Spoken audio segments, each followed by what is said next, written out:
I wanted to talk about Black Mirror today. I've been there for since like the BBC era. Not many people know it was on the BBC network. I was there for series 1 and 2, and then it got on Netflix, and I'm like, let's see where this goes. And it was really good. Season 3 was really good. It kept getting better and better. We had season 3, season 4, and we got the Bandersnatch was really amazing. I loved it personally. And season 5 comes out.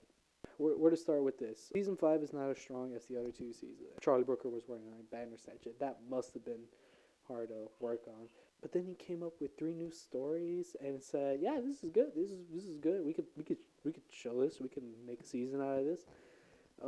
Here's the thing about the show. The show has always been about a protagonist living in a world with the technology. Now, the technology could be anything. In like the first season, I think it was social media at first, and in the second episode, it was like a talent show.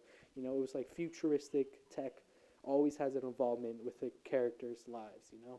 I think it impacts one of the characters too. There's definitely been a like way of things of how like Black Mirror does things. It's like a character is living in a world with technology. It's affecting them some way, somehow. A lot of episodes have this, and a lot of episodes deal with this. Now, what makes the show really good? It doesn't get repetitive. It takes a few different twists and turns, and I think that's what's mainly kept the show alive. And I think that's what made the show great. Because of its exploration with technology. Season 5 is just like, okay, we have technology. It doesn't shape the story. It's like where you have Crocodile. One of my favorite episodes. It's where a lady commits a murder and then she's fleeing from the cops. But then this private investigator comes in and asks her a few questions. Now, she uses a technology that goes into people's brains and minds, and it's like, oh, okay, she's going to see the truth, and she's going to see what happened to that person that she killed. And I think that, it's an exploration of how far will you go to keep a secret. And I think the technology brings out the worst in that person. And I think the technology brings about a certain level of insanity that wouldn't normally be there. So like with Nosedive, she uses this app for ratings, and ratings is basically the popularity contest in that world. And the more good ratings you have, the more people like you. But the more bad ratings you have, the more people don't associate with you. Throughout the episode, this is Nosedive, by the way, and throughout the episode, she just goes on a downward spiral where she loses her ratings and she goes into a mental state of freedom that she hasn't felt before because of that. And I think the way the show has been able to blend technology, Black Mirror has always been able to have a discussion of how technology invades our worlds. Season 5, on the other hand, oh boy, okay, the first episode, Striking Vipers. The first episode is Striking Vipers. It was an interesting concept. I just think it focused on the wrong person. I really felt like the focus should have been on the best friend character instead of Anthony Mackie's protagonist character. How interesting it would have been to focus on the lives of a secretly closeted gay man falling in love with his friend in a video game. And I think that is a really good concept.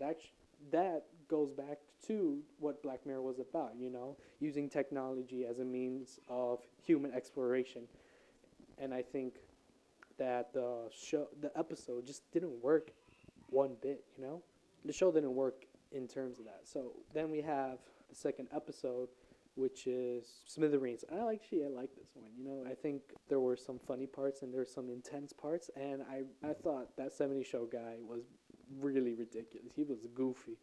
I think the episode kind of spends a little bit too much time on him trying to get to Billy Bauer, but I think the show could have focused more on the person. I think the show could have focused more on like the traumatic expression that he feels, because we only get it for like 10 minutes, and it's just like the rest of the time is spent on like this intense hold ups, hostage situation. And I think there's no room for this idea of guilt because of technology to breathe in.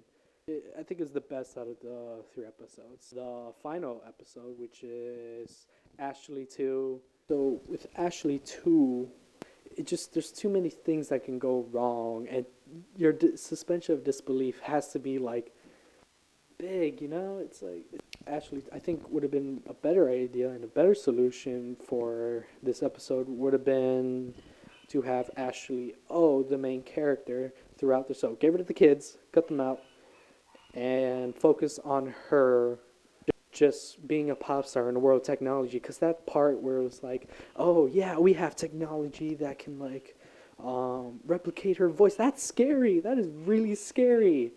And like how interesting it would have been for this pop star to like lose her fame because of her own fame to like an AI. And I think that subject and that topic could be better, you know? I think that could have been a little bit more interesting. It's so ridiculous. It's just like you could have come up with a better like theme to explore. And I think part to that was like Bandersnatch like being a heavy like project to work on. I love Black Mirror. I love Charlie Brooker's writing. I'm really hoping that Charlie Brooker takes some time to think about what he's doing and, you know, make sure the next season's really good. So, yeah, that's all I have to say on Black Mirror. So, thank you for watching.